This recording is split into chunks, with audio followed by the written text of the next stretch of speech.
साल 1988, पंजाब। हर रोज खून, हर रोज मौत। आतंकियों का ऐसा आतंक कि पुलिस वाले भी अपने घरों में छुपकर रहते थे। और उसी जलते हुए नर्क में एक शख्स ने अकेले जाने का फैसला किया। नाम था अजीत डोभाल। यह कोई साधारण पुलिस अफसर नहीं था, यह था अंडरकवर मिशन का जादूगर। और उसने एक ऐसा काम किया जिसे आज भी दुनिया याद करती है। सवाल यह है, बिना गन, बिना सुरक्षा, बिना किसी बैकअप के वो आतंकियों के सबसे खतरनाक घर में कैसे घुस गया? और उसने ऐसा क्या किया कि पंजाब का आतंकवाद ढह गया? चलो कहानी शुरू करते हैं, बिल्कुल शुरू से। 1980 के दशक का पंजाब। खालिस्तानी आतंकी, हर रोज बम ब्लास्ट, हर रोज कत्ल। आतंकियों ने अपने ही लोगों को मारा सिर्फ इसलिए क्योंकि उन्होंने वोट डाला था। सड़कों पर AK-47 लेकर घूमते लड़के, पुलिस थानों पर हमले, अफसर अपने घरों में कैद। लोग दिन में ही अपने दरवाजे बंद कर लेते थे। यह सिर्फ आतंक नहीं था, यह था डर का राज। कोई भी कुछ नहीं बोल सकता था, क्योंकि अगर किसी ने एक शब्द भी कहा तो अगली सुबह उसकी लाश सड़क पर मिलती। पुलिस के हाथ बंधे हुए थे। सेना तो थी, लेकिन आतंकी दीवारों के पीछे छुपे थे। तब IB में एक शख्स ने कहा, मुझे अंदर जाने दो। वो थे अजीत डोभाल। उस वक्त वो सिर्फ एक छोटे अफसर थे, लेकिन उनकी आंखों में वो आग थी जो सिर्फ पागलों या सच्चे सिपाहियों में होती है।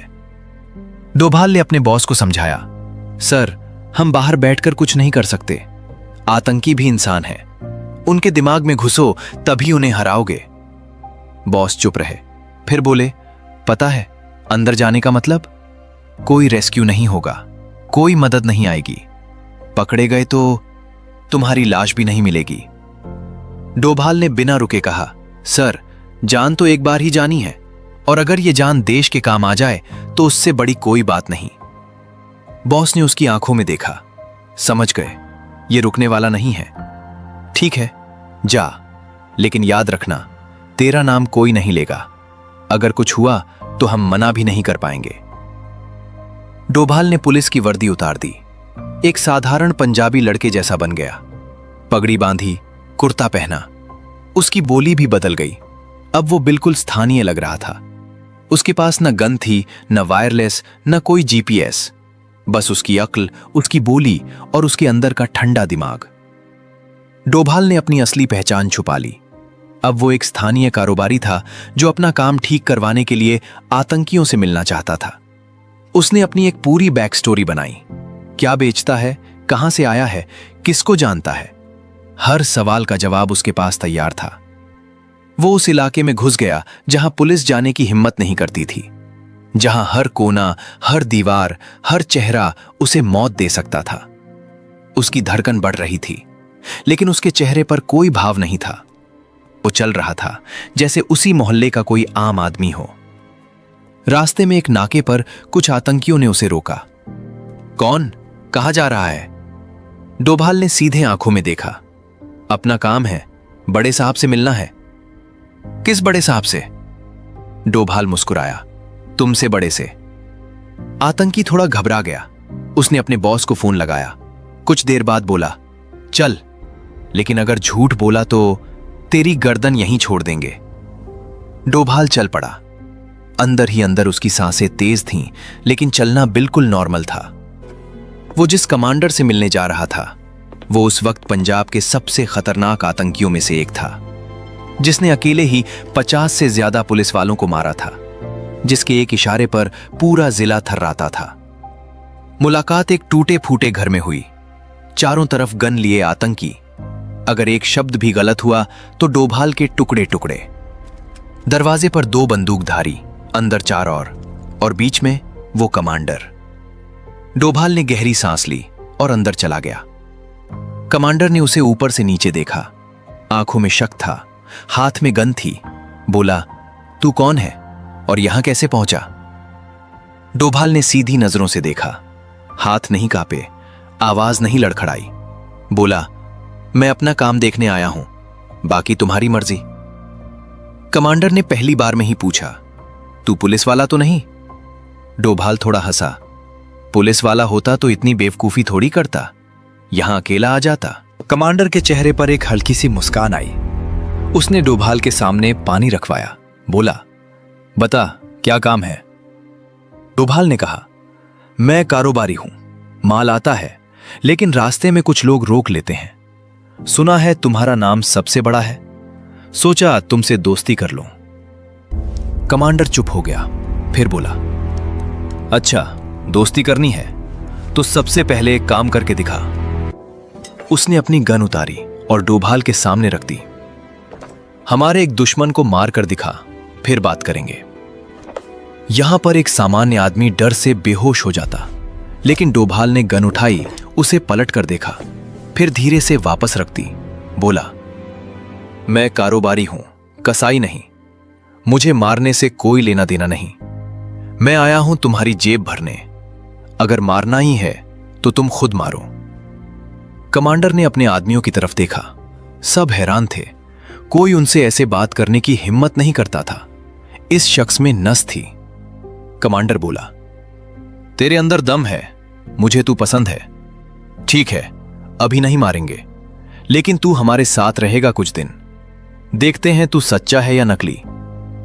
डोभाल ने मना करने के बजाय हां कह दी। जहां मर्जी रखो, मुझे कोई शिकायत नहीं। अब डोभाल उनके साथ रहने लगा। वो उनके ठिकानों पर गया, उनके खाने में बैठा, उनकी बातें सुनी। वो देख रहा था उनके हथियार कहां से आते हैं, उनके पैसे कहां से आते हैं, कौन सा पुलिस वाला उन्हें बचाता है, कौन सा नेता उनकी जेब भरता है। लेकिन सबसे बड़ी बात जो डोभाल ने देखी, उनके अंदर फूट थी। एक गुट का नेता अलग था, दूसरे गुट का नेता कुछ और था। दोनों एक दूसरे से जलते थे। एक ज्यादा हिंसक था, दूसरा पैसों से खरीदा जा सकता था। डोभाल ने सोचा, अगर ये एक हो गए तो बहुत मुश्किल होगी, लेकिन अगर ये आपस में लड़ने लगे तो ये खुद ही खत्म हो जाएंगे। उसने इसी फूट को अपना हथियार बना लिया। एक दिन उसने पहले गुट से कहा, भाई साहब, आपको पता है दूसरा गुट आपके बारे में बुरा बोल रहा है। क्या बोल रहा है? बोल रहा है ये लोग बहादुर हैं पर दिमाग नहीं है। फिर वो दूसरे गुट के पास गया, बोला, भाई पहले गुट ने तुम्हारा माल हड़प लिया है, तुमसे छुपा कर रखा है। सच? मैंने अपनी आंखों से देखा, तुमसे झूठ बोलूंगा? देखते ही देखते आतंकी आपस में लड़ने लगे। पहले जबानी झगड़ा, फिर हाथापाई, फिर एक रात तो गोलियां भी चल गईं। जो एकजुट फौज थी अब टुकड़ों में बंट गई, और ये सब कर रहा था एक शख्स, बिना एक गोली चलाए। कमांडर को थोड़ा शक हुआ। उसने डोभाल को बुलाकर पूछा, तेरे आने के बाद से गैंग में लड़ाई हो रही है, कहीं तू तो नहीं? डोभाल ने सीधे चेहरे पर कहा, मैं तो नया हूं, तुम्हारे लोग तो पुराने हैं, पुरानी बातें होंगी, मेरा इससे क्या लेना। कमांडर ने एक और टेस्ट किया। उसने डोभाल को अपने सबसे गुप्त हथियारों के गोदाम में ले गया। वहां AK-47, ग्रेनेड, पिस्तौल, सब कुछ था। कमांडर ने कहा, बता कितना माल चाहिए तुझे? डोभाल ने सब कुछ देखा, नोट किया, याद किया, बोला, अभी नहीं, पहले काम शुरू कर लूं फिर लूंगा। वो जानता था अगर अभी हाथ बढ़ाया तो शक हो जाएगा। धीरे धीरे खेल खेलना था। कई हफ्ते बीत गए। डोभाल ने लगभग पूरे गैंग की सूचना इकट्ठा कर ली थी। नाम, पता, ठिकाने, सप्लायर, पुलिस में मिले हुए लोग, उसके पास सब कुछ था। लेकिन शैतान सोता नहीं। एक दिन किसी ने डोभाल की असली पहचान खोल दी। कैसे? पता नहीं। शायद कोई पुराना गद्दार, शायद कोई गलत हरकत, शायद किसी और एजेंसी से लीक। लेकिन अब डोभाल की जान पर खेल हो गया। आतंकी समझ गए, ये कोई कारोबारी नहीं, ये जासूस है। कमांडर ने अपने कमरे में सबको बुलाया। आवाज बदली हुई थी। वो आदमी पुलिस वाला है, रात को पकड़ो, जिंदा नहीं छोड़ना। लेकिन डोभाल को भापने में देर नहीं लगी। उसने देखा लोग अजीब नजरों से देख रहे थे। बातें बंद हो गई थीं, सब फुसफुसा रहे थे। एक आतंकी जो हमेशा हंसता था, वो आज गंभीर था। डोभाल समझ गया, पोल खुल गई है। उसने अपने एक गुप्त तार से मैसेज भेजा, मैं पकड़ा गया हूं, रेस्क्यू नहीं चाहिए, बस मेरे परिवार का ख्याल रखना। वो मौत से आंखें मिलाने को तैयार था। उसने अपनी डायरी छुपा दी, सबूत अपने कपड़ों में छिपा लिए। लेकिन डोभाल जैसे लोग मरते नहीं, वो चाल चलते हैं। शाम को उसने कमांडर से मिलने की इजाजत मांगी। कमांडर ने हां कर दी। सोचा मरने से पहले बात तो कर लें। डोभाल ने कमांडर से कहा, मुझे पता है तुम मुझे मारोगे, लेकिन मरने से पहले एक बात बता दूं। क्या? तुम्हारे अंदर ही तुम्हारा सबसे बड़ा दुश्मन बैठा है। उसी ने मुझे बुलाया था। उसी ने तुम्हें बताया कि मैं पुलिस वाला हूं। क्यों? ताकि तुम मुझे मारो और वो तुम पर हमला करने का बहाना बना ले। झूठ था, पक्का झूठ। कोई नहीं बुलाया था उसे। लेकिन आतंकियों के दिमाग में पहले से ही शक का जहर डोभाल भर चुका था। अब वो एक दूसरे को देखने लगे। क्या सच में उसने बुलाया था? कहीं ये सच तो नहीं? रात हुई, सब अपने कमरों में चले गए। पहरा थोड़ा ढीला था क्योंकि सब आपस में ही उलझे हुए थे। डोभाल ने उसी मौके का फायदा उठाया। चुपके से उठा, जूते हाथ में लिए, दरवाजे की तरफ बढ़ा। बिना कोई आवाज किए वो वहां से निकल गया, जहां से कोई नहीं निकलता था। पीछे मुड़कर नहीं देखा। रात का अंधेरा उसकी ढाल था। एक दीवार फांदी, दूसरी, तीसरी। घंटों खेतों और नालियों में रेंगता रहा। पैरों में छाले पड़ गए, कांटों ने शरीर चीर दिया। एक वक्त पर उसे लगा अब और नहीं होगा। पैर जवाब दे गए, प्यास से गला सूख गया। लेकिन उसके दिमाग में सिर्फ एक बात थी, वो सारी जानकारी। अगर वो जानकारी बाहर पहुंच गई तो पंजाब बच जाएगा, अगर वो मर गया तो सब बर्बाद। उसने अपने आप से कहा, चलता रहे, बस थोड़ा और। रास्ते में एक गांव के कुत्ते भौंकने लगे। एक किसान ने टॉर्च चलाई। कौन? डोभाल ने पंजाबी में कहा, मुझे रास्ता भूल गया, मेहरबानी करके बता दे। किसान ने देखा, एक थका हुआ गंदा आदमी। सोचा कोई मजदूर होगा, रास्ता बता दिया। सुबह होते होते वो एक सुरक्षित घर में पहुंच गया। दरवाजा खटखटाया। अंदर से उसके अपने लोग थे। दरवाजा खुला तो सब चौंक गए। डोभाल थका हुआ, घायल, खून से लथपथ, लेकिन जिंदा। और उसके पास था वो सारे नाम, वो सारे नंबर, वो सारे ठिकाने, वो सबूत जिसका इंतजार देश कर रहा था। उसने अपनी कमीज के अंदर से एक छोटी सी डायरी निकाली, सौंप दी। बोला, ये लो, अब उठाओ इन सबको। डोभाल की जानकारी के आधार पर सुरक्षा बलों ने एक साथ 11 जगहों पर छापे मारे। सुबह के 4 बजे थे। आतंकी सो रहे थे। अचानक दरवाजे टूटने की आवाज, फ्लैश बैंग्स, लाउडस्पीकर पर आवाज, बाहर निकलो, हाथ ऊपर करो। हर उस आतंकी को पकड़ा गया जिससे डोभाल ने हाथ मिलाया था।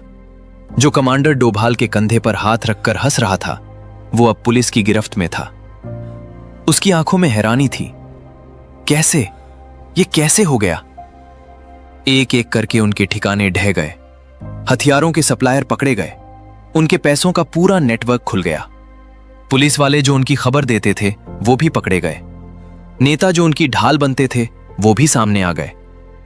जब उस कमांडर से पूछताछ हुई तो उसने कहा, वो आदमी शैतान है, उसने हमें आपस में लड़वा दिया। हम सब एक थे और उसने कुछ ही हफ्तों में हमें बांट दिया। धीरे धीरे पंजाब की हवा बदलने लगी। आतंकी घटनाएं कम हुई। लोगों ने राहत की सांस ली। बाजार खुलने लगे, बच्चे स्कूल जाने लगे। वो डर जो सालों से था धीरे धीरे कम हुआ। इस मिशन के बाद डोभाल का नाम हर जगह होने लगा। उसे उसकी बहादुरी के लिए पुलिस मेडल मिला। लेकिन डोभाल ने कहा, मुझे मेडल से कोई मतलब नहीं, मेरा मेडल है वो पंजाब की शांति।